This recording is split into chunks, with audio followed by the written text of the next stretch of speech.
Et bienvenue, traileuses, trailers, runneuses, runners, dans ce nouvel épisode du 5 km à l'Ultra Trail, podcast qui partage des conseils pour que vous puissiez courir et atteindre vos objectifs personnels dans la course à pied. Et salut les amis, bienvenue dans ce nouvel épisode du 5 km à l'Ultra Trail. Alors, de quoi je vais te parler ? Alors, j'ai tout plein de sujets en fait. En fait, j'ai trop de sujets, t'imagines ? je fais un épisode par jour. Tu m'écoutes très certainement une fois par jour, voire plusieurs fois si tu réécoutes des épisodes que tu n'as pas pu écouter. Et j'ai encore des sujets tous les jours. Mais bon... de quoi je vais te parler ? Écoute, je vais te parler de ma course qui arrive. Là, on est quoi ? On est lundi, il est lundi 20h50, donc mon épisode va sortir mardi à minuit, comme tous les jours, parce qu'il y en a qui travaillent, qui bossent la nuit. Et du coup, voilà, je suis la première personne qu'ils entendent, qu'ils écoutent, je ne sais pas si c'est très français, dès le début de la journée. Et du coup, Grand Raid des Cathares, voilà, c'est départ jeudi 21h pour 160 km et 6500 ou 7000 de dénivelé positif. C'est une course que j'ai faite l'année dernière en 29 heures, dont la dernière heure en marchant parce que j'accompagnais un coureur qui, voilà, on s'est tenu pendant la plupart du temps de la course, et du coup voilà, il a eu vraiment des gros soucis au niveau des adducteurs, donc il n'arrivait plus à courir, et je me suis dit bon allez, je vais pas le laisser tout seul alors qu'on a fait quasiment toute la course ensemble à partir de la moitié. Donc voilà, on a fait 29 heures et je me dis que potentiellement il y a moyen de faire aussi bien, voire mieux, mais c'est pas gagné. C'est pas gagné. J'ai fait une petite story pour rebondir en fait sur l'épisode au niveau de la récupération que j'ai fait il y a quelques jours. Et c'est bien là où j'ai axé en fait mon travail de préparation. J'ai axé sur ma récupération parce que c'est bien la première fois que j'enchaîne en fait deux grosses courses aussi rapprochées, c'est-à-dire j'ai terminé mon 300, enfin j'ai terminé mon 360 en fait. J'ai fait 316 km pour être précis. Là j'ai terminé donc le 4-5 septembre, et un mois et demi après j'enchaîne sur un 160. Donc très clairement, point de vue préparation, c'est tendu de remettre un bloc de préparation. Et ça c'est valable pour tout le monde en fait, hein. Si tu veux enchaîner deux courses vraiment rapprochées à 2, 3, 4, 5 semaines ou un mois et demi quand c'est des deux grosses courses, tu vois. Bon, déjà, faut bien se connaître. Voilà, faut déjà avoir un passif au niveau des courses, de coureurs, hein. Vraiment, faut que le corps il soit quand même un petit peu endurci et travailler pour. Il faut, à mon sens, axer sur, évidemment, la récupération. Et il vaut mieux en faire un peu moins qu'un peu trop. Je l'ai dit souvent, mais là, ça prend vraiment tout son sens, parce que si j'en fais un peu trop, si j'avais mis un petit peu trop d'intensité, peut-être que je me serais reblessé derrière, peut-être que j'arriverais fatigué sur ma course. Alors, c'est bien la question que je me pose. C'est comment on arrive comme ça. Enfin, moi, clairement, je ne sais pas trop. Je ne sais pas trop comment la course va se passer. Voilà, j'ai Théo, un ancien coaché, qui m'a posé la question par WhatsApp tout à l'heure. Il m'a dit comment tu te sens pour ta course. Est-ce que t'es confiant? Et le mot que je lui ai répondu, c'est je suis curieux. Voilà, je suis vraiment curieux de savoir comment mon corps va réagir, comment je vais réagir au bout de 50, 60 km déjà. Juste ça, parce que je t'avouerai que j'ai fait une sortie longue en fait, hein, entre le 5 septembre et maintenant, j'ai fait une seule sortie longue qui faisait 20 km. 2 heures, 20 km, bon, et c'était il n'y a pas très très longtemps. Sinon, j'ai rien fait d'autre. Enfin, rien, j'ai pas fait plus long. À mon sens, je pouvais pas véritablement. Donc j'ai vraiment axé sur la récupération. Et du coup, je suis curieux. Voilà, je suis curieux de comment va se passer cette course. Alors là, je rentre de ma sortie qui a duré 1h20, 12 km. Bon, c'est quasiment la dernière avant le Grand Raid des Cathares. Peut-être que je ressortirai peut-être mercredi, mais juste cool, hein, 35 minutes, histoire de peut-être profiter du beau temps s'il fait beau. Donc voilà, non, ça s'est bien passé, mais c'est vrai que quand tu, comme ça, enchaînes deux courses rapprochées, n'envisage pas de refaire un cycle d'entraînement Tout dépend en fait, tout dépend comment tu as fait la première course. Si la première course tu l'as faite un petit peu en économie, bah, peut-être qu'elle va elle va te servir, allez, j'ose le dire, en sortie longue plus, en week-end choc peut-être, mais faut vraiment commencer à connaître un petit peu ses entraînements pour pas y aller trop fort. Ouais. Donc voilà, je me prépare gentiment à ce Grand Raid des Qatars qui est vraiment, je pense, une des courses les plus faciles, disons les plus abordables si tu veux te lancer sur un 160. Pourquoi? Parce qu'en fait, on part à 21h le soir. Et c'est une course qui est plutôt rapide.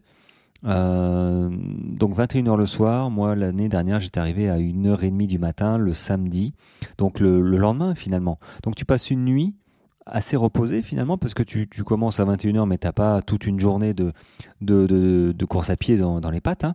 Donc finalement tu pars à 21h, ok, ben voilà, t'as 9 heures t'as 9 heures de nuit à peu près. Bon, c'est pas la mort, mais au moins ça te fait une première approche où tu cours de nuit en n'étant pas éclaté. Voilà, déjà.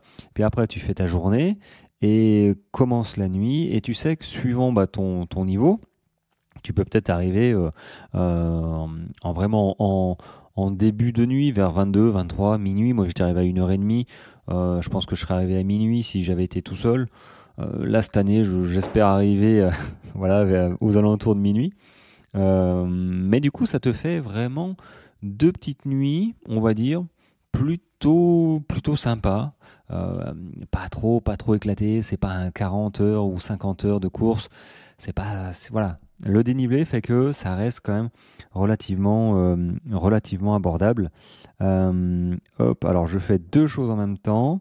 Qu'est-ce que je fais? Je suis en train, voilà, je saute du coq à l'âne, mais du coup j'ai créé un groupe, j'ai recréé un groupe WhatsApp pour me suivre, hein, voilà, pour partager surtout, partager avec des audios, photos, vidéos, toute ma course.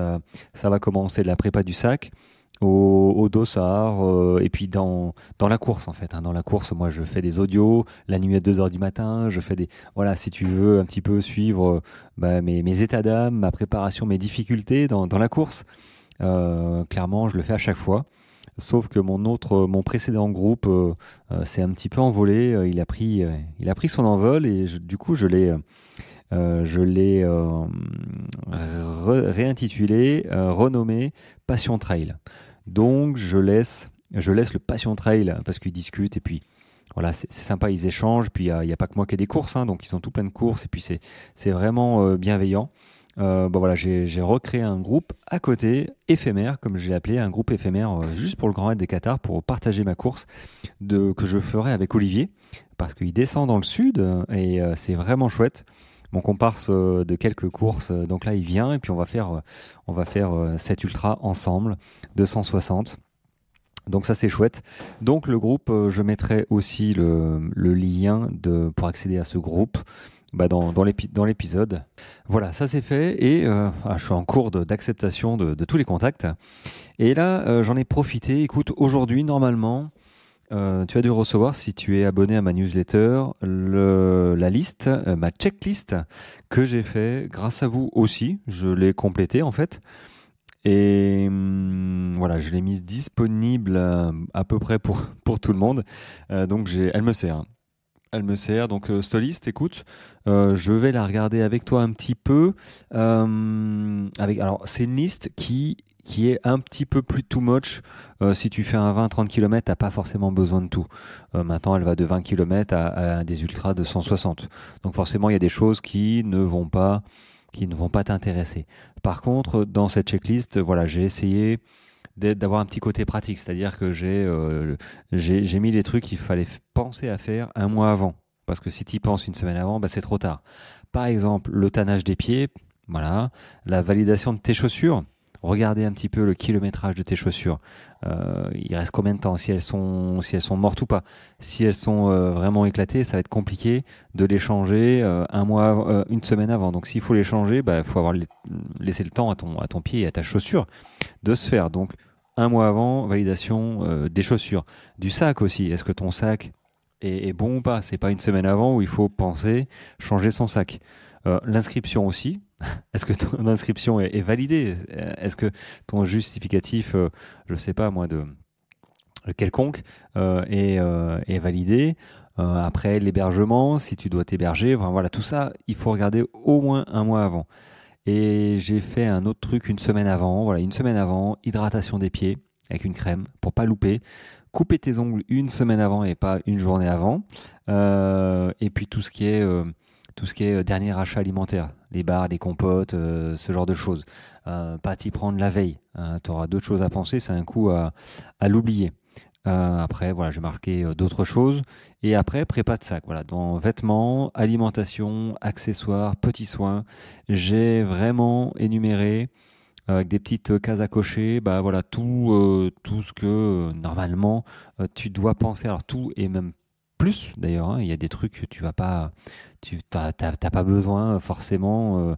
Je sais pas si t'as pas besoin des crèmes anti-frottement ou de mouchoirs. Bon voilà. Mais j'ai mis de l'argent liquide, des écouteurs, bandeaux, des manchettes, des manchons, lunettes de soleil, élastiques pour les cheveux, ce genre de choses. La bélo aussi dans les petits soins.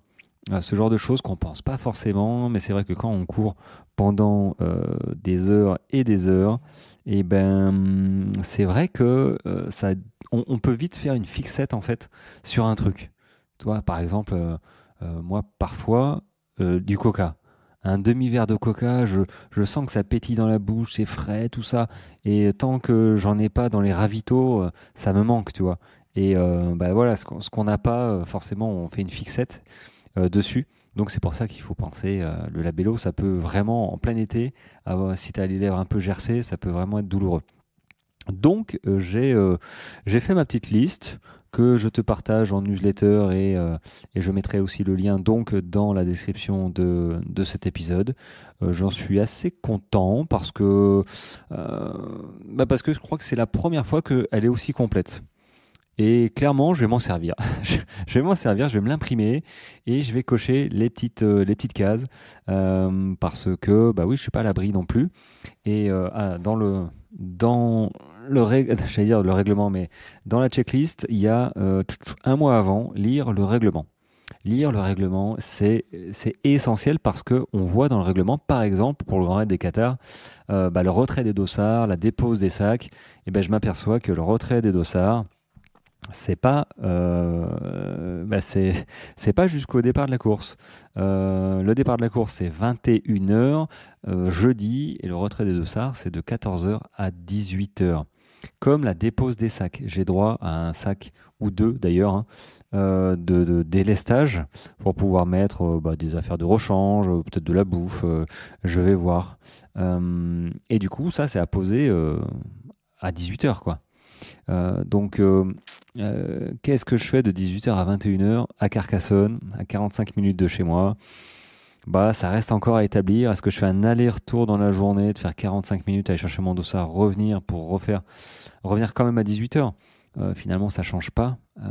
Bah, je sais pas en fait. Bon, je peux aussi faire venir à 18 heures, aller au McDo après, et puis, et puis aller à ma course. Bon, ça reste encore à étudier. Faut que je vois un petit peu avec Olivier ce qu'il en pense. Mais si tu regardes pas le règlement d'une course, bah t'as pas tous ces petits détails qui ont vraiment leur importance, évidemment. Comme le départ et l'arrivée, c'est pas au même endroit. L'année dernière, j'ai failli me faire avoir.